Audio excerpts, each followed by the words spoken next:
say my mind and you don't die. Today's teaching is the place of religion in psychotherapy.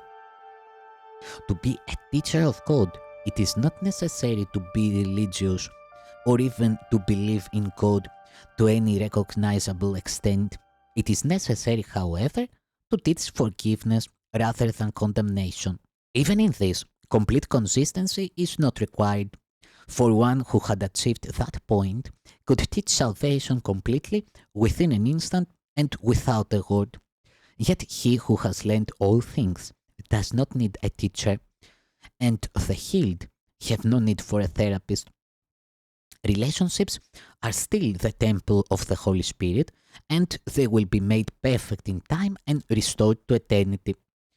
Formal religion has no place in psychotherapy, but it also has no real place in religion.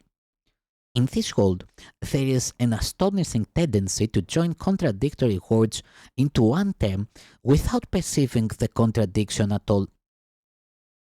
The attempt to formalize religion is so obviously an ego attempt to reconcile the irreconcilable that it hardly requires elaboration here. Religion is experience. Psychotherapy is experience.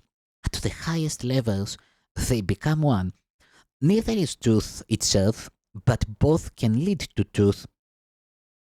What can be necessary to find truth, which remains perfectly obvious, but to remove the seeming obstacles to true awareness? No one who learns to forgive can fail to remember God. Forgiveness then is all that need be taught because is all that need be learned. All blocks to the remembrance of God are forms of unforgiveness, and nothing else. This is never apparent to the patient and only rarely so to the therapist. The world has marshaled all its forces against this one awareness, for in it lies the ending of the world and all it stands for. Yet it is not the awareness of God that constitutes a reasonable goal for psychotherapy. This will come when psychotherapy is complete, for where there is forgiveness, truth must come. It would be unfair indeed if belief in God were necessary to psychotherapeutic success, nor is belief in God a really meaningful concept, for God can be but known. Belief implies that unbelief is possible, but knowledge of God has no true opposite. Not to know God is to have no knowledge, and it is to this that all unforgiveness leads. And without knowledge one can have only belief. Different teaching aids appeal to different people.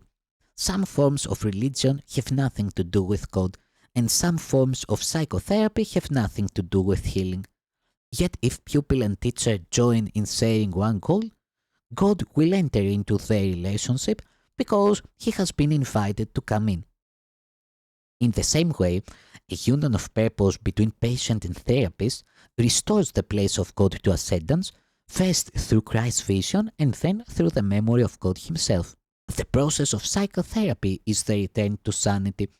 Teacher and pupil, therapist and patient are all insane, or they would not be here. Together they can find a pathway out, for no one will find sanity alone. If healing is an invitation to God to enter into his kingdom, what difference does it make how the invitation is written? Does the paper matter, or the ink, or the pen? Or is it he who writes that gives the invitation? God comes to those who would restore his world, for they have found the way to call to him. If any two are joined, he must be there. It does not matter what their purpose is, but they must share it wholly to succeed. It is impossible to share a goal not blessed by Christ, for what is unseen through his eyes is too fragmented to be meaningful. As true religion heals, so must truth psychotherapy be religious. But both have many forms because no good teacher uses one approach to every pupil. On the contrary, he listens patiently to each one and lets him formulate his own curriculum, not the curriculum's goal, but how he can best reach the aim it sets for him. Perhaps the teacher does not think of God as part of teaching. Perhaps the psychotherapist does not understand that healing comes from God. They can succeed where many who believe they have found God will fail. What must the teacher do to ensure learning? What must the therapist do to bring healing about? Only one thing. The same requirements salvation asks of everyone. Each one must share one goal with someone else and, in so doing, lose all sense of separate interests. Only by doing this is it possible to transcend the narrow boundaries the ego would impose upon the self. Only by doing this can teacher and pupil, therapist and patient, you and I, accept atonement and learn to give it as it was received. Communion is impossible alone. No one who stands apart can receive Christ's vision. It is held out to him, but he cannot hold out his hand to receive it. Let him be still and recognize his brother's need is his own, and let him then meet his brother's need as his, and see that they are met as one, for such they are. What is religion but an aid in helping him to see that this is so? And what is psychotherapy except a help in just this same direction?